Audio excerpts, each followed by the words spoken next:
you're going to get just a bit tighter old-fashioned rows. When you're done with creating the rows the way that you would like it to be, you're going to take your needle and you're going to go through so that you pick up all of the seam allowances. You want to make sure you're catching in the very first one you did where you turned the center of the rows. And it's a good idea just to give a little tug on that so it comes in nice and tight. And I do this, I move over about an inch, and I do this back and forth all the way around the base. When you know you've got your seam allowances stabilized, you can remove your hairpin. And we'll take one more catch across.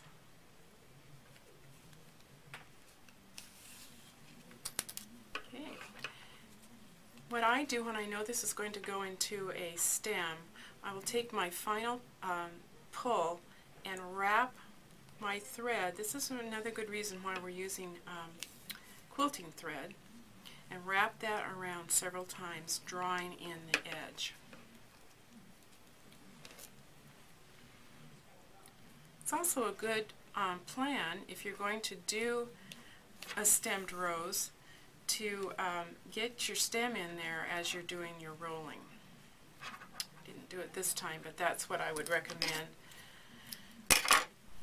Once you have that done, you'll be taking a really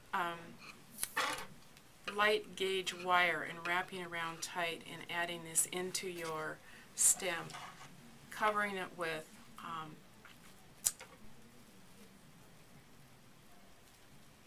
floral tape.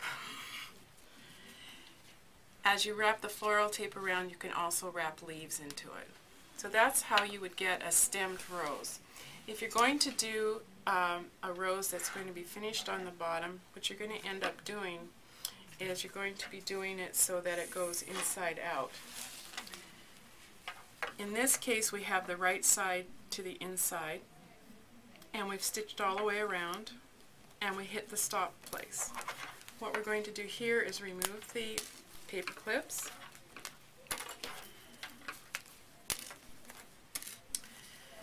remove the pins at the start and the stop,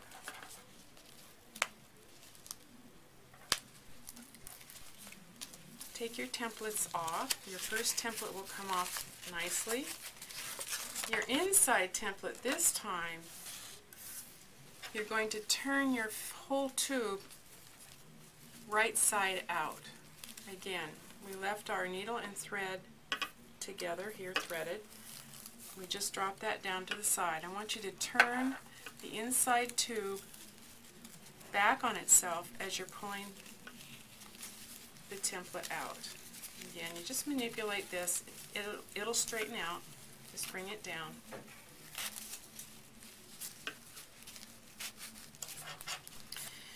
Varying types of fabric will turn better than others. I noticed that the chiffon just turns itself inside out really easily. This sometimes takes a little bit more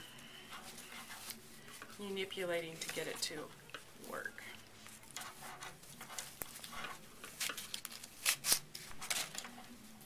Okay, once that's inside out, of course you're going to want to go in there and pull out the tube.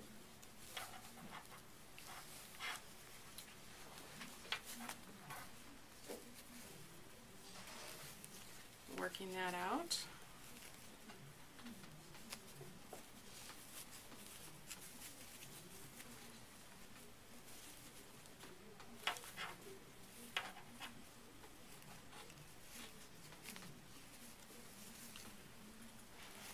This is the part you can edit.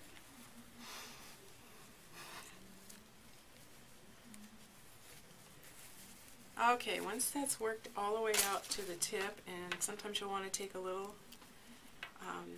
pin, work the tip all the way out. And be careful not to snag your fabric when you're using a needle, so be very gentle.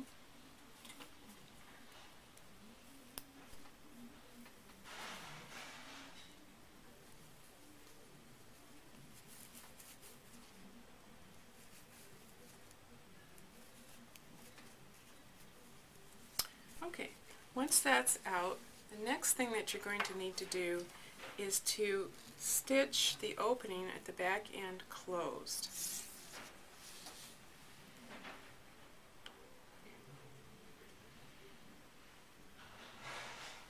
And what I usually do in this case is I go into the tube a little bit, find out where my last stitch was, bring my needle to the top, fold the tip in, fold right and left inside, making a nice little point, turning that up on itself, which gives me my hem. Again, this does not have to be exacting work.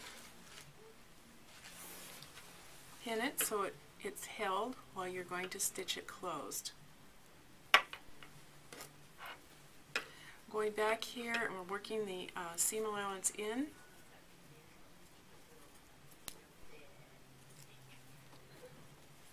We're going to use what's called a ladder stitch or a slip stitch, and we're going to just pick up inside the folds on both sides. So we're going to go on the left side and then down on the right side.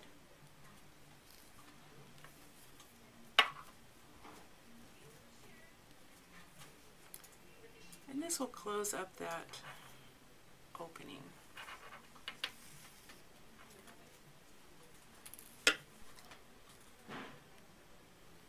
Again, this is not an exacting science. Your stitches don't have to be exactly the same size. This is a gathering stitch, so you're going to be pulling up on this when you're done.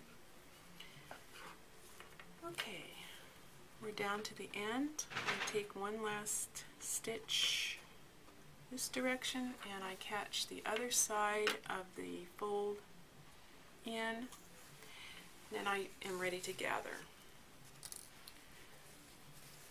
Again, as you gather, you want to turn it so that all of the gathering seam allowance is to the top.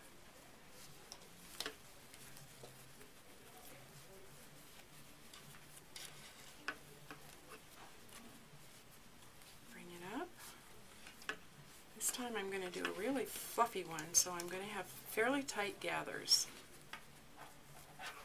Again, I'm going to get my hair clip, stick it in the top of the beginning point, and begin turning over on itself, catching up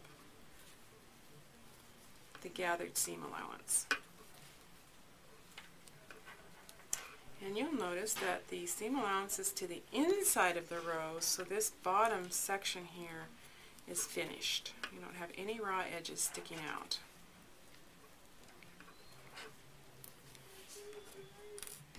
Pick up your needle, and again, insert it in through, making sure that you're picking up all of the seam allowances. I usually keep my bobby pin in there so that it holds that center piece until I get it anchored. Once again, we're going over about a ½ inch, going through as many of the seam allowances that we can pick up.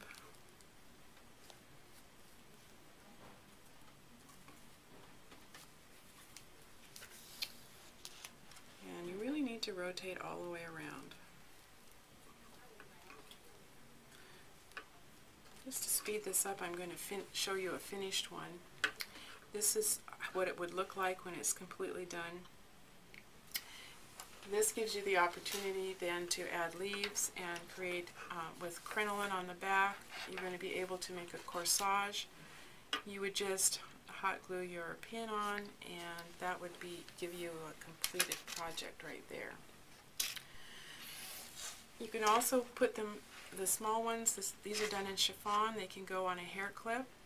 So you're having the hair clip and adding some beads on there. You can combine it with some netting and give a little extra dimension to the rose.